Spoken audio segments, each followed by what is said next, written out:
नमस्कार, आप देख रहे हैं बीबीसी राजस्थान और मैं हूं आपके साथ निखिल। स्वागत है आपका हमारे स्पेशल मिड डे बुलेटिन में। यहां मिलेगी आपको दोपहर तक की प्रदेश की हर बड़ी खबर। मिड डे बुलेटिन में अब तक की बड़ी खबरों पर एक नजर डालते हैं। क्या है आज खास? निर्देशक विक्रम भट्ट और उनकी पत्नी श्वेतांबरी गिरफ्तार। डॉक्टर अजय मूड़िया से 30 करोड़ की धोखाधड़ी का मामला। पुलिस दोनों को उदयपुर लाई, आज कोर्ट में पेश होंगे। मार्बल माइंस से पत्थर चोरी करने वाले 2 आरोपी गिरफ्तार। 2 ट्रैक्टर को भी सदर थाना पुलिस ने किया जब्त। बांसवाड़ा में जामा मस्जिद के पास लगे 2 पोस्टर पर विवाद। रात में पाला रोड पर जमा हुई भीड़, तनाव बढ़ा तो पुलिस पहुंची। एक पक्ष का पोस्टर हटाया, दूसरे पक्ष की समझाइश जारी। इलेक्ट्रोपैथी की डिग्री पर चल रहा एलोपैथिक इलाज। रतलाम में स्वास्थ्य विभाग ने हरिओम क्लिनिक सीज किया। कई दवाइयां भी हुई जब्त, एफआईआर भी दर्ज कराई। प्रतापगढ़ में युवा कांग्रेस ने किया संकल्प अभियान। 100 दिनों तक हर बूथ पर जाकर करेंगे लोगों को जागृत। बाबा श्याम व 4 भुजा नाथ का भाव पाटोत्सव मनाया। उदयपुर टेकरी स्थित राज राजेश्वर महादेव मंदिर में हुआ आयोजन। धौलपुर के जारगा गांव में सफाई व्यवस्था ठप। गंदगी और कीचड़ से जनजीवन हुआ अस्त व्यस्त। बांसवाड़ा के सागाधुनी धाम पर हुई सनातन धर्म सभा। संगीतमय भगवान कथा का हुआ आयोजन, कई संत हुए शामिल। पुलिस ने दी यातायात नियमों के पालन की सीख। भूंगड़ा थाना ने काकन सेजा स्कूल में किया कार्यक्रम। ये थी आज की बड़ी खबरें। अब खबरों को देखते हैं विस्तार से। उदयपुर पुलिस ने फिल्म मेकर विक्रम भट्ट और उनकी पत्नी श्वेतांबरी भट्ट को मुंबई से गिरफ्तार किया है। पुलिस दोनों को उदयपुर लेकर पहुंच चुकी है। दोनों पर इंदिरा आईवीएफ के डॉक्टर अजय मूड़िया से 30 करोड़ रुपए की ठगी और धोखाधड़ी करने का आरोप है। विक्रम भट्ट और उनकी पत्नी को आज कोर्ट में पेश किया जाएगा। पुलिस ने बताया कि विक्रम भट्ट और उनकी पत्नी ने फिल्म प्रोजेक्ट में निवेश के नाम पर 30 करोड़ रुपए की ठगी की है। शिकायत के मुताबिक विक्रम भट्ट ने डॉक्टर मूड़िया को भरोसा दिलाया था कि 47 करोड़ रुपए के निवेश से 100 से 200 करोड़ तक का फायदा मिल सकता है, लेकिन बाद में पता चला कि विक्रम भट्ट ने ये पैसा अपने निजी कामों में इस्तेमाल किया है। पुलिस ने बताया कि विक्रम भट्ट के को प्रोड्यूसर महबूब अंसारी और वेंडर संदीप विश्वनाथ त्रिभुवन को पहले ही गिरफ्तार किया जा चुका है। अब विक्रम भट्ट और उनकी पत्नी को गिरफ्तार किया गया है। पुलिस ने बताया कि इस मामले में और भी लोग शामिल हो सकते हैं, जिनकी तलाश की जा रही है। वैसे डिटेल में आपको ब्रीफ हमारे सीनियर ऑफिसर्स करेंगे। लेकिन अभी ये है कि अजय मोडिया वाले केस में पहले 2 अरेस्ट हुआ था और 2 लोग अरेस्ट किए थे। इस विक्रम भट्ट के को प्रोड्यूसर और एक उनका वेंडर था। और उसमें इस एफआईआर में जो मेन एक्यूज्ड है श्रीमती श्वेतांबरी भट्ट, उसकी और उनके हस्बैंड मिस्टर विक्रम भट्ट की कल अरेस्ट हुआ है सुबह में। उनको ट्रांजिट रिमांड के जरिए हम मुंबई से ट्रेवल करके अभी यहाँ लाए। डिटेल इंट्रोगेशन हो रहा है इस केस के बारे में, क्या क्या चीज़ें होती है, क्या डिटेल में आपको जो वर्जन है वो हमारे सीनियर ऑफिसर्स आईजीपी साहब एंड एसपी साहब द्वारा। कितना लंबा सफर था? क्या लंबा सफर था? हाँ, लंबा। मुंबई से यहाँ का आप जानते हैं डिस्टेंस। 3 बार गया हूँ मैं विगत 1 माह में। ऑलमोस्ट 10 दिन का कैंप रहा। तो मेट्रो सिटी से तो काफ़ी मेहनत करनी पड़ी, लेकिन ओवरऑल हम मेन एक्यूज को डिटेन करके अरेस्ट कर लिया। मुंबई पुलिस से किस तरह से बातचीत हुई, किस तरह से साथ रहा? मुंबई पुलिस की भी इसमें सहयोग है? ठीक, इनिशियली बहुत ठीक था, बट लास्ट मोमेंट थोड़ा सा नर्वस करने वाला था। तो बाकी और वो भी अभी इसमें बाकी फरार है कुछ लोग। हाँ, कुछ लोग हैं, इनके ऑफिस के लोग वगैरह हैं, तो आगे बढ़े। डिटेल में आपको हमारे सीनियर ऑफिसर्स हमको आपको ब्रीफ करें। बांसवाड़ा जिले के विट्ठलदेव मलवासा स्थित हिंद मोदी मार्बल माइंस में हुई पत्थर की चोरी वारदात का पुलिस ने खुलासा कर दिया है। पुलिस अधीक्षक श्री सुधीर जोशी, अतिरिक्त पुलिस अधीक्षक श्री नरपत सिंह और उप अधीक्षक श्री गोपीचंद मीणा के निर्देशन में थाना सदर प्रभारी श्री बुद्धाराम विश्नोई के नेतृत्व में गठित टीम ने कार्रवाई करते हुए 2 आरोपियों को गिरफ्तार कर लिया तथा घटना में प्रयुक्त 2 ट्रैक्टर ट्रॉलियां जब्त की है। 30 नवंबर की रात करीब 1:30 बजे 4 ट्रैक्टर जबरन खनन क्षेत्र में घुसे और तोड़े हुए मार्बल खंडे भर कर लाए। आरोपियों ने चौकीदार पर पत्थर फेंककर डराने की भी कोशिश की। पूरी घटना सीसीटीवी कैमरों में कैद हो गई थी। गिरफ्तार आरोपियों में मलवासा शंकरपुरा निवासी दूल्हा 50 वर्ष और अनिल 26 वर्ष शामिल है। पुलिस टीम ने तकनीकी व पारंपरिक तकनीकों से कार्रवाई कर पत्थर चोरी के मामले में बड़ी सफलता हासिल की। बांसवाड़ा शहर के जामा मस्जिद इलाके में आमने सामने लगे 2 पोस्टरों को लेकर रात में अचानक विवाद की स्थिति बन गई। पहले मस्जिद की दीवार पर आई लव मोहम्मद लिखा पोस्टर लगाया गया था, जिसके कुछ दिन बाद बजरंग दल की ओर से अखबार में प्रकाशित लव जिहाद से संबंधित खबर की कटिंग का पोस्टर उसी स्थान के सामने एक होर्डिंग पर चिपका दिया गया। दोनों पोस्टरों के आमने सामने लगने से समुदाय विशेष के लोग बड़ी संख्या में जुटने लगे और माहौल तनावपूर्ण हो गया। स्थिति पर नियंत्रण के लिए कोतवाली थाना पुलिस और नजदीकी थाने का जाब्ता मौके पर पहुंचा। डीएसपी गोपीचंद मीणा ने भी हालत का जायजा लेते हुए भीड़ को शांत रहने की समझाइश दी। पुलिस लगातार लोगों से संयम बरतने की अपील करती रही और विवादित पोस्टरों के कारण बढ़ रही भीड़ को नियंत्रित करने में जुटी रही। डीएसपी गोपीचंद मीणा ने बताया कि होर्डिंग पर लगा एक पोस्टर देर रात समझाइश के बाद हटा लिया गया। वहीं मस्जिद पर लगे पोस्टर को हटाने की बात स्वयं मुस्लिम समाज द्वारा की गई। आज सभी पक्षों से फिर बात की जाएगी और पूरे विवाद को शांति से निपटने का प्रयास किया जाएगा। पुलिस का कहना है कि कानून और शांति व्यवस्था के साथ किसी भी प्रकार की गतिविधि बर्दाश्त नहीं की जाएगी। रतलाम में सोमवार शाम प्रशासन व स्वास्थ्य विभाग की संयुक्त टीम ने बिना पंजीयन संचालित हो रहे हरिओम क्लिनिक पर कार्रवाई करते हुए उसे सील कर दिया। जांच में सामने आया कि क्लिनिक संचालक के पास बीईएमएस व बीएमपी की डिग्री है, लेकिन क्लिनिक में एलोपैथी दवाइयों का उपयोग किया जा रहा था, जो नियमों के खिलाफ है। रतलाम के नायब तहसीलदार मनोज चौहान व जिला स्वास्थ्य अधिकारी डॉक्टर राजेश मंडलोई की मौजूदगी में क्लिनिक से एलोपैथी दवाइयां जब्त की गई और पंचनामा तैयार किया गया। मौके पर क्लिनिक संचालन से संबंधित कोई वैध पंजीयन नहीं मिला। क्लिनिक संचालन हितेंद्र तिवारी ने बताया कि क्लिनिक का पंजीयन वर्ष 2021 तक था, लेकिन इसके बाद नवीनीकरण नहीं कराया गया। वहीं डॉक्टर मंडलोई ने बताया कि उज्जैन से आई संभागीय स्वास्थ्य टीम की सूचना पर यह कार्रवाई की गई है।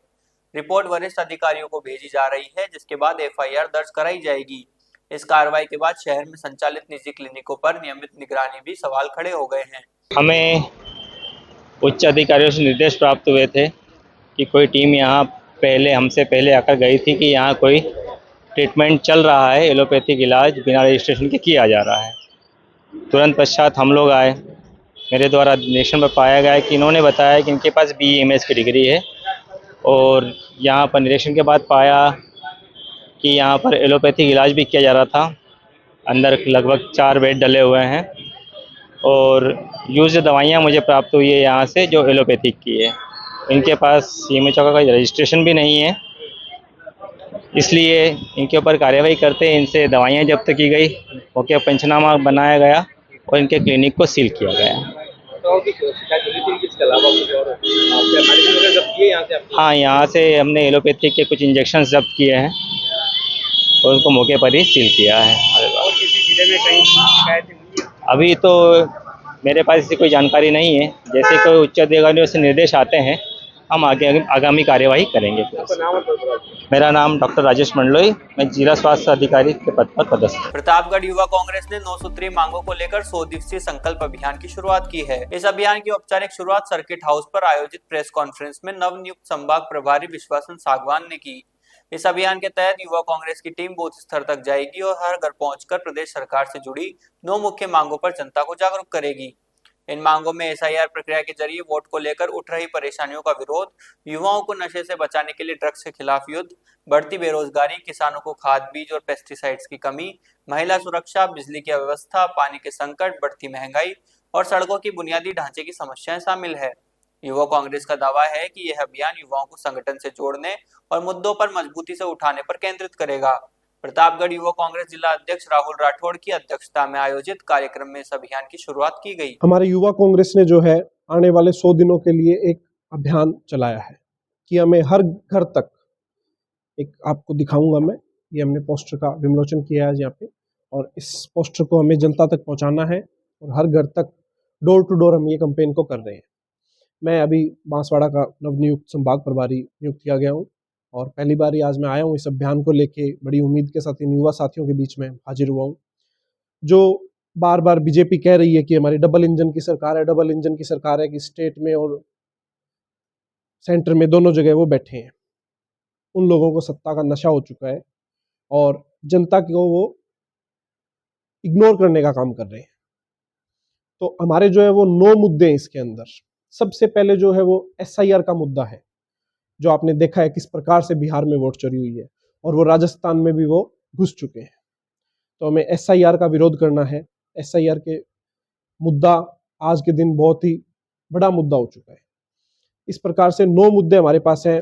जो आज के दिन हमारी सड़कें टूटी हुई हैं और स्कूलों में स्टाफ की कमी है, टीचर्स की कमी है, हॉस्पिटलों में डॉक्टर्स की कमी है, ये भी हमारे मुद्दे हैं। युवाओं की जो शिक्षा को लेकर, युवाओं की बेरोजगारी को लेकर किस प्रकार से कोई भी नौकरी आती है और आता है, कोई भी वैकेंसी सरकार निकालती है और उसको किस प्रकार से डिले किया जाता है। उदयपुर में टेकरी स्थित श्री राजराजेश्वर महादेव मंदिर में बाबा श्याम और चारभुजानाथ का भव्य पाठोत्सव धूमधाम से मनाया गया। इस उत्सव में प्रसिद्ध भजन गायक गोकुल शर्मा और त्रिशा सुधार ने भजनों की स्वर सरिता बहाई, जिससे भक्तों के दिलों में भक्ति की भावना जाग उठी।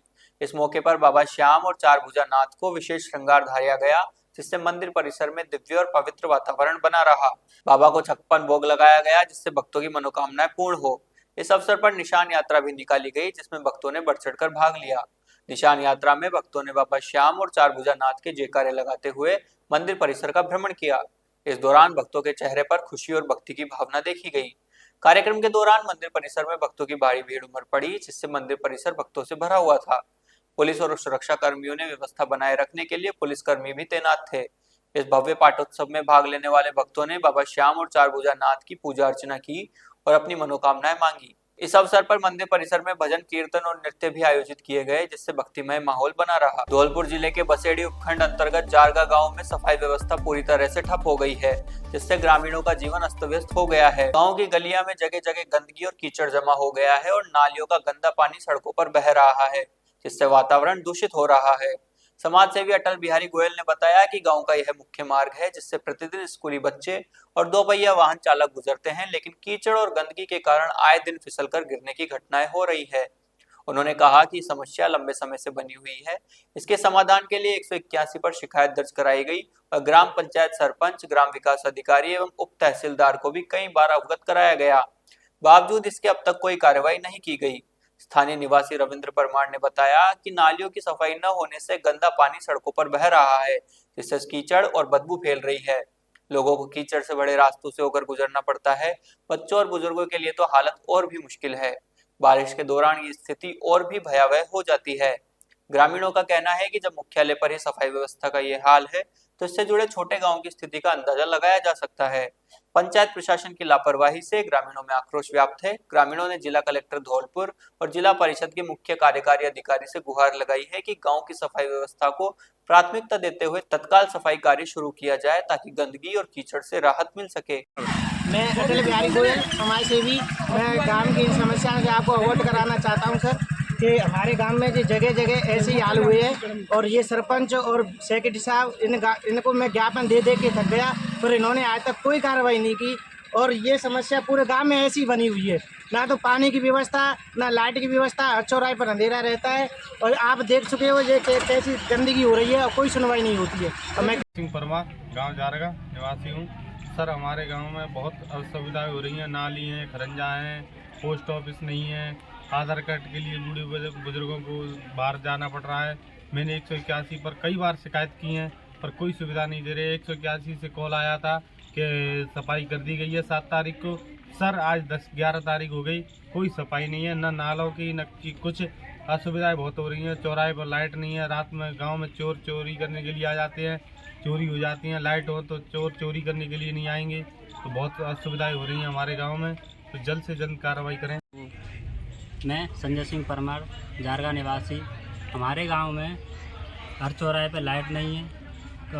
हालत देखो कैसी है, नालियों की हालत भी ख़राब है और हम कई बार वीडियो साहब को ज्ञापन दे चुके हैं कि इन नालियों को, खरंजों को सही करवाएं, लेकिन कोई हमें वो नहीं दे, अभ्यर्थना नहीं दी जा रही है कि उसे सही कराने की।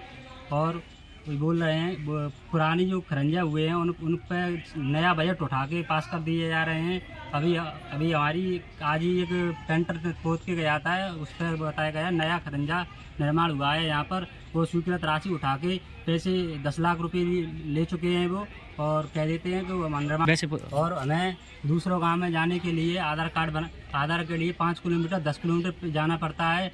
और बुजुर्ग, जैसे किसी की बुजुर्ग की मृत्यु हो जाती है, उसके मृत्यु प्रमाण पत्र के लिए भी हमें 10 किलोमीटर के अलावा जाना पड़ता है। छोटे छोटे बच्चों के लिए नए आधार कार्ड बनाने के लिए आधार सेंटर नहीं है गांव में। और इसलिए मैं चाहता हूं चैनल वालों से कि ये हमारी सूचना सभी मांगों की पूर्ति की जाए, ताकि हमारे गांव में सभी सुविधाएं उपलब्ध हों। बांसवाड़ा जिले के लीमथान पंचायत के सागा धुनी धाम वासुदेव मंदिर पर सनातन धर्म सभा व संगीतमय भगवान की कथा का आयोजन किया गया। इस अवसर पर भगवान वासुदेव, मामा बालेश्वर दयाल, हनुमान जी, वाल्मीकि जी, कमलाबाई अम्बे माता की मूर्तियों पर माल्यार्पण किया गया। धूनीधाम महंत शांतिलाल पारगी ने संगीतमय भगवान की कथा का वाचन किया। इस अवसर पर गौ सेवक भुवन पंड्या, दिनेश भगत, प्रभु भगत, शंकर महाराज सहित बड़ी संख्या में कई साधु संत उपस्थित रहे। कार्यक्रम की जानकारी देते हुए प्रवक्ता दिनेश पारगी ने बताया कि सनातन धर्म सभा का उद्देश्य भगवान की भक्ति और सेवा को बढ़ावा देना है। उन्होंने बताया कि इस अवसर पर भगवान की कथा का आयोजन किया गया, जिसमें भगवान की लीला और उनके संदेशों को विस्तार से बताया गया।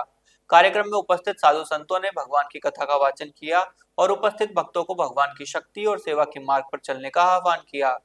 कार्यक्रम में उपस्थित भक्तों ने भगवान की कथा को बड़े ध्यान से सुना और भगवान की भक्ति में लहराए। बांसवाड़ा जिले के बुंगड़ा थाना द्वारा यातायात नियमों को लेकर कार्यक्रम आयोजित किया गया। थानाधिकारी ने जिला स्तर पर चलाए जा रहे जीवन रक्षा ऑपरेशन के तहत राजकीय उच्च माध्यमिक विद्यालय काकन सेजा चाचा कोटा में छात्र छात्राओं और शिक्षकों से मुलाकात की। इस अवसर पर उन्होंने यातायात नियमों का पालन करने और सड़क सुरक्षा नियमों का पालन करने की अपील की। थानाधिकारी ने कहा कि सड़क सुरक्षा नियमों का पालन करना हमारी जिम्मेदारी है और हमें अपने जीवन को सुरक्षित रखने के लिए इन नियमों का पालन करना चाहिए। उन्होंने कहा कि सड़क दुर्घटनाओं में कमी लाने के लिए हमें सड़क सुरक्षा नियमों का पालन करना होगा। थानाधिकारी ने छात्र छात्राओं को सड़क सुरक्षा नियमों के बारे में जानकारी दी, जिसमें हेलमेट पहनना, सीट बेल्ट लगाना और सड़क पर चलने के नियम शामिल है। उन्होंने कहा कि सड़क सुरक्षा नियमों का पालन करने से हम अपने जीवन को सुरक्षित रख सकते हैं। इस अवसर पर विद्यालय के प्रिंसिपल और शिक्षकों ने थानाधिकारी को आश्वस्त किया कि वे सड़क सुरक्षा नियमों का पालन करने के लिए छात्र छात्राओं को प्रेरित करेंगे। उन्होंने कहा कि सड़क सुरक्षा नियमों का पालन करना हमारी जिम्मेदारी है और हम इसे सुनिश्चित करने के लिए काम करेंगे। ये थी दोपहर तक की बड़ी खबरें।